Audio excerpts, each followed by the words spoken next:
Being a traditional Catholic is about so much more than just attending the Latin Mass, so we'll talk about it next. But first, as always, we start with our mission. Always remember, God created us for this time and for this place.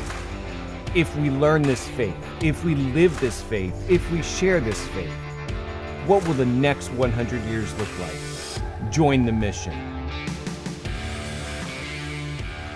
So there's a lot of great channels here on YouTube that do a great job of teaching what it means to be a traditional Catholic, and I've learned a lot from them. But I've always tried to kind of filter through the noise and see the bigger picture. I mean, there's got to be something more to being a traditional Catholic than this perennial theological argument that we're always engaged in. Sometimes I'm afraid that we're missing the big picture.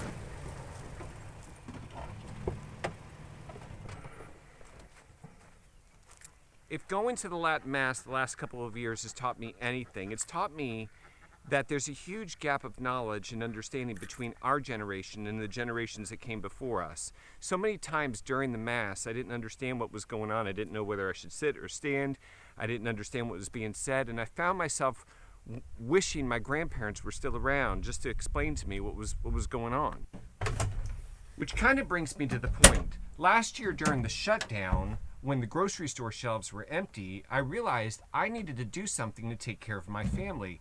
Long-term viewers will remember I got the idea to start this garden. But the problem was, my grandfather's family farmed in Sicily for generations.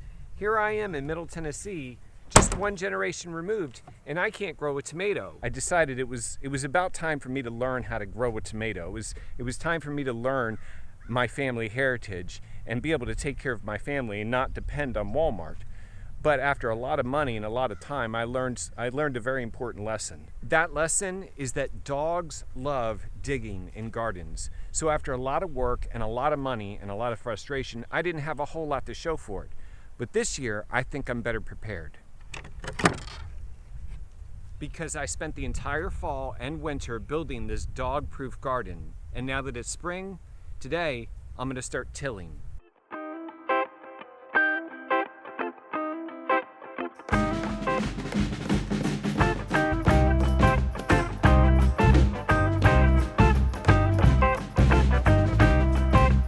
So it's been about an hour. I've tilled up about 4 beds, and the good news is that the garden does seem to be dog-proof, but apparently it's not chicken-proof, and I don't know what I'm going to do about that. Pardon me for interrupting. This is just a quick reminder that God created you and me for this time and for these challenges, and the way that we respond now will determine the next 100 years. So be sure to subscribe to this channel, and together we will learn this faith, we will live this faith, and we will share this faith. Join the mission. Okay, so the point is, it's not just the liturgy and the theology and the philosophy that we don't know. It's so much more than that. We don't know how to take care of ourselves. We depend on Walmart and McDonald's for our food. Last year's garden didn't go very well, and I hope this year's garden goes much better, but I think we all know, if my family has to depend upon that garden, well, God help us. But it wasn't that way for my grandfather, and probably not for your grandfather either. For generations upon generations, people knew how to take care of themselves. Think about it. We are probably the first people in world history that are incapable of taking care of ourselves. God gave the command to our first parents to be fruitful and to multiply, and that command becomes the structure, the order of life on this planet throughout history. We get married, we have children, we feed our children, and then we pass down this tradition to the next generation. And the next generation gets married, has children, feeds their children, teaches their children, and passes on the tradition to the next generation. But about 100 years ago, that started to change. What happened? I remember many years ago, I was hanging out with some guys, and they were all talking about fishing. Everyone was sharing stories. And I mentioned that I'd never caught a fish before, and they looked at me like I was crazy, but it was true. I had tried, but I didn't really know what I was doing. I didn't know what lures to use, or what line to use. But why didn't I know this? You see, each of those guys learned how to fish from their fathers, but not me. My father was not around.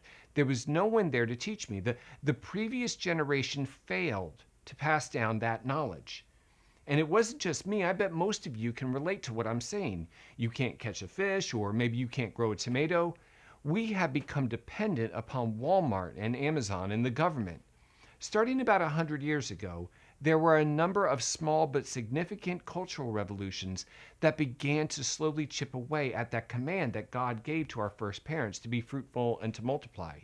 And today, we hardly get married, or we debate about what marriage is. Sexuality has become some kind of recreational activity. We certainly don't pass down our fathers' traditions to our own children because most of us didn't have fathers to teach us anything. And now most of us aren't even having children of our own. For those of us who do, we don't educate them ourselves. The state does. We don't grow our own food. We buy it from large multinational corporations that make it in factories out of chemicals. So we don't even eat the same things that our grandparents did 100 years ago. The old order that God established, marriage and children, education and food, what we might call tradition, has been completely transformed into a new order that no one from history would recognize if they were alive today. So for me, being a traditional Catholic means so much more than just attending the Latin Mass. It also means learning to grow your own food. It means getting married, having lots of kids, and passing on to them the order of life given to us by God, both naturally in the garden, but also supernaturally in the church's sacraments. So what happened 100 years ago to transform food and marriage and education into what we know now? That's a long story, but I break it all down in this playlist. Click here to see that playlist, and I'll see you in the next one. So what happened in 1896? Well, a guy you may have never heard of named John Dewey opened a school in Chicago. It was called the Laboratory School. There was a reason it was called that. This event